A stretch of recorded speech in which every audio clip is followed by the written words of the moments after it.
Expondré un modesto trabajo acerca de las medidas de prevención de las epidemias en los puertos canarios de la Edad Moderna, fundamentalmente en el siglo XVIII.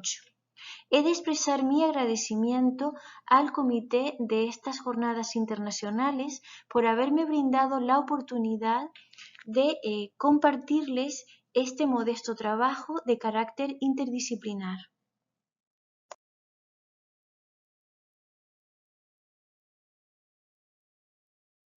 Introducción, nos detendremos brevemente en el gobierno, ordenamiento jurídico y contexto social de las Islas Canarias en el referido periodo.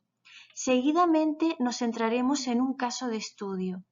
Tenemos pues un enfoque cualitativo y que concierne al temor suscitado en el archipiélago a causa de una epidemia de peste que tuvo lugar en el Mediterráneo oriental en la década de los 80 del siglo XVIII.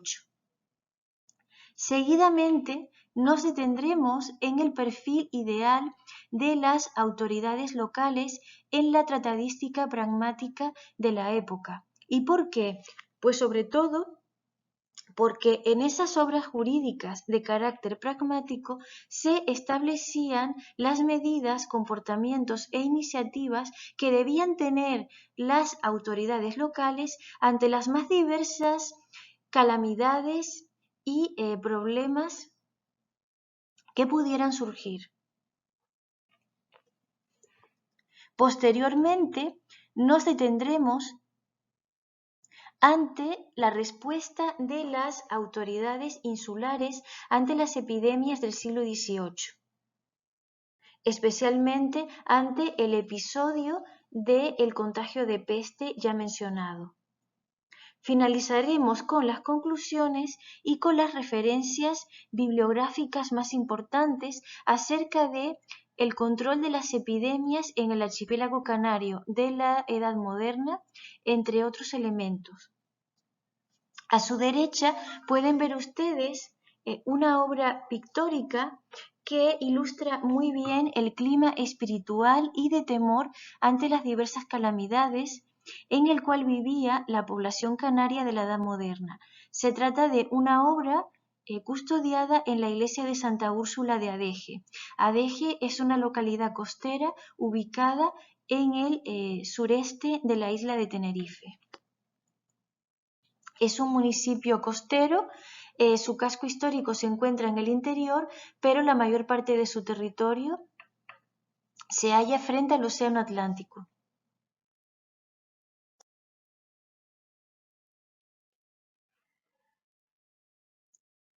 Estamos en condiciones de afirmar que el ordenamiento jurídico que se estableció en las Islas Canarias, ese marco jurídico bajo el cual se establecieron una serie de medidas de carácter sanitario, fue de procedencia castellana. No tuvimos en Canarias una creación tan exhaustiva, un proceso de creación tan prolífico como el que acaeció en el continente americano. A su vez, sabemos que el establecimiento del ordenamiento jurídico en las Islas Canarias tuvo ciertas similitudes con el que ya había tenido lugar en las tierras andaluzas, tiempo atrás. Por ende, en el archipiélago canario tuvo lugar el establecimiento de las instituciones de gobierno local castellano. Recordemos en este sentido que la conquista de las Islas Canarias finalizó en 1496. Sin embargo, se establecieron dos modelos diferentes de gobierno local. En las islas de Gran Canaria, La Palma y Tenerife tuvo lugar el establecimiento del modelo de realengo, mientras que el régimen de señorío se implantó por medio de una serie de familias procedentes sobre todo de la pequeña nobleza de la Andalucía occidental, en Lanzarote, Fuerteventura, La Gomera y El Hierro, así como en pequeños enclaves en las Islas Realengas. Fue el caso de el señorío de Agüimes o el señorío de el referido Adeje, etcétera, etcétera. Ante todo, Las Islas Canarias tuvieron una sociedad de frontera y con pobladores de múltiples procedencias étnicas, lingüísticas, culturales, desde los aborígenes canarios de las 7 islas, pasando por contingentes de población peninsular, procedentes fundamentalmente del sur de la península ibérica, del suroeste especialmente, y de Portugal. También se asentaron algunos comerciantes europeos, como de Flandes, comerciantes irlandeses, comerciantes genoveses, franceses, etcétera, etcétera. Y en el ámbito de la economía, no menor importancia tuvieron los esclavos moriscos en islas como Lanzarote y Fuerteventura, o esclavos del África Occidental, en espacios como algunas localidades azucareras de Gran Canaria, localidades de Tenerife, de La Palma, etc. Las Islas Canarias, a lo largo de los siglos de la Edad Moderna, conocieron también una economía muy fluctuante, en la que jugó cierta relevancia la circulación interna de cereales, de ganado. Hubo importantes ciclos de exportación de azúcar y vino a puertos europeos, etc. El siglo XVIII en general se vio marcado por una importante recesión económica. En lo que respecta a las instituciones y autoridades seculares, destacamos al Comandante General de Canarias, también denominado en documentos como el Capitán General, que fue a su vez el presidente de la Real Audiencia de Canarias, establecida en la ciudad de Las Palmas desde 1526.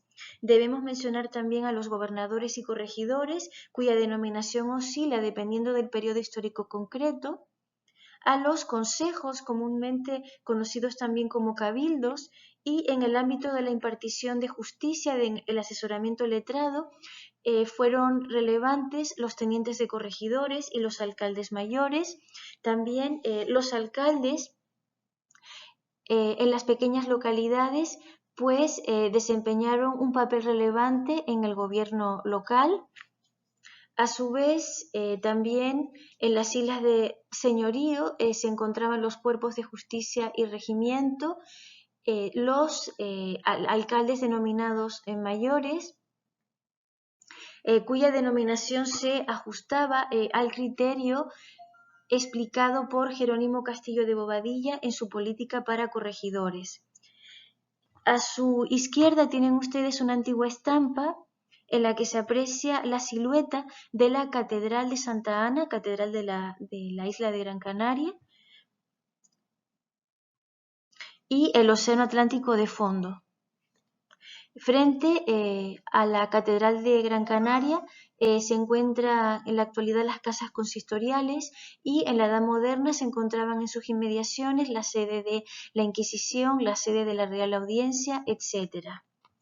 En lo que respecta al gobierno espiritual, destacaba el cabildo catedralicio, los jueces de 4 causas en la justicia eclesiástica, las parroquias, el clero regular, fundamentalmente tanto el masculino como el femenino, el conformado por franciscanos, dominicos y agustinos. Adentrémonos ahora en el caso de estudio.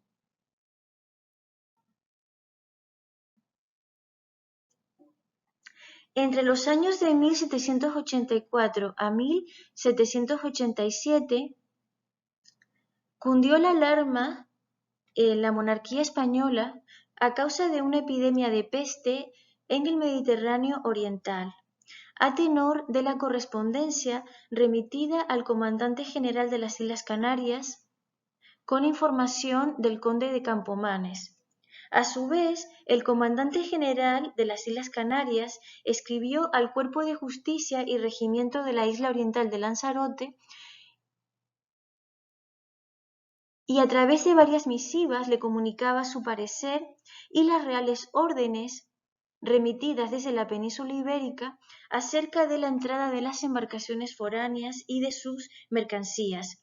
Estimaba el comandante general que, sobre todo en las islas de señorío, no había médicos que pudieran enfrentarse a esa enfermedad, que pudieran atender a las personas que desafortunadamente se contagiaran.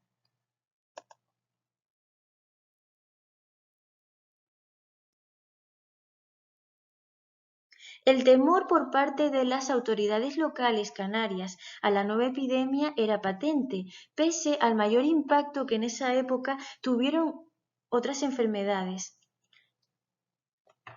como por ejemplo la viruela. En Tenerife especialmente fue mortífera. A su vez, el comandante general solía manifestar abiertamente su disconformidad con la vigilancia ejercida por el Cuerpo de Justicia y Regimiento de Lanzarote, pues estimaba que las medidas que adoptaban las autoridades insulares eran insuficientes y no podrían contener la propagación de la enfermedad, de la temida peste.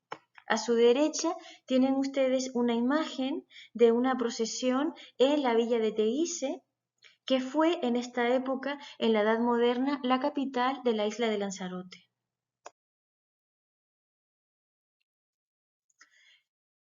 El enojo manifestado por el comandante general ante la inefectividad de las medidas de las autoridades insulares era patente en cartas como la remitida al Cuerpo de Justicia y Regimiento de Lanzarote el 27 de octubre de 1784. ¿Y cómo se manifestaba el perfil ideal de las autoridades locales en la tratadística pragmática de la Edad Moderna? Las obras fundamentales sobre esta temática fueron La política para corregidores de Jerónimo Castillo de Bobadilla, El gobierno político de los pueblos de España de Lorenzo de Santillana Bustillo y El corregidor perfecto y juez de Lorenzo Guardiola y Sá. Sabemos a día de hoy que la circulación de estas obras pragmáticas fue notoria en Canarias y que circularon no solo en las bibliotecas de particulares dedicados a ejercicios del ámbito jurídico, sino también en las bibliotecas conventuales, en las bibliotecas del clero secular y de las reales sociedades económicas de amigos del país. Por ejemplo, circularon obras no solo de la tratadística, sino también del derecho romano clásico, de los juristas italianos tradicionales, de gobierno y justicia militar, etc. Por ejemplo, Castillo de Bobadilla escribió en su política acerca del cuidado que debían tener las autoridades locales ante la limpieza de las calles de su jurisdicción con el fin de evitar la propagación de enfermedades y por ende de epidemias. En lo que respecta al siglo XVIII, hemos de recordar que en el contexto borbónico tuvieron lugar una serie de reformas importantes como la creación de las Juntas Superiores de Sanidad, provinciales y dependientes de la Junta Suprema. Se organizaron una serie de juntas municipales conformadas fundamentalmente por los cuerpos de justicia y regimiento. A su vez, la Junta Suprema de Sanidad les transmitía sus provisiones al igual que a los comandantes generales, intendentes y otras autoridades. En el siglo XVIII se fortalecieron las actividades de vigilancia terrestre y marítima frente a la propagación de las epidemias. Tienen ustedes a su derecha una imagen del siglo XIX, de las últimas décadas del siglo XIX, tomada en el puerto de Arrecife, en la isla de Lanzarote. Básicamente, las autoridades insulares de la época recibieron la recepción de la orden que les prohibía comerciar con las embarcaciones procedentes de lugares infectados. Debían seguir ventilando y establecer cuarentenas para algunas mercancías. Debían exigir las señales a las embarcaciones visitantes con el fin de identificarlas mejor.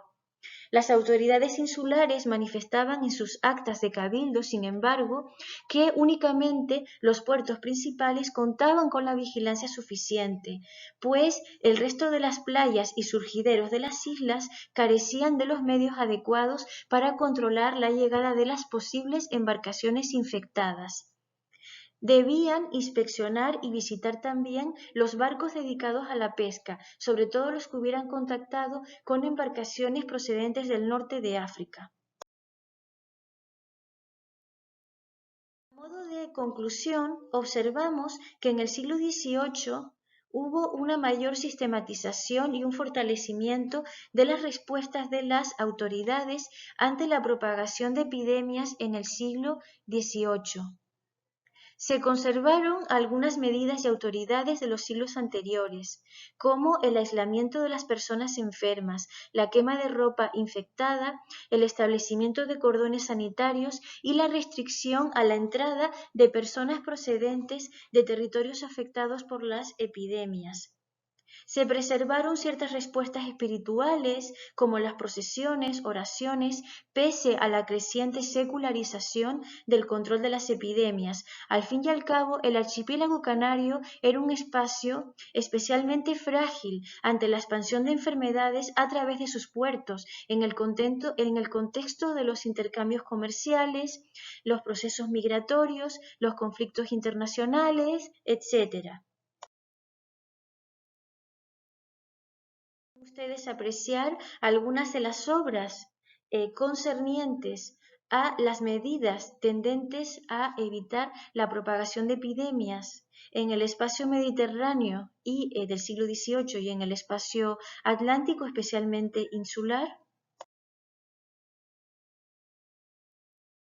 He de expresar mi agradecimiento al CONACYT de México por el apoyo brindado a mis pesquisas, así como al personal de los archivos históricos de las Islas Canarias y de las bibliotecas, de las universitarias, así como de las bibliotecas pertenecientes a las Reales Sociedades Económicas de Amigos del país. Muchas gracias por su atención y por su paciencia.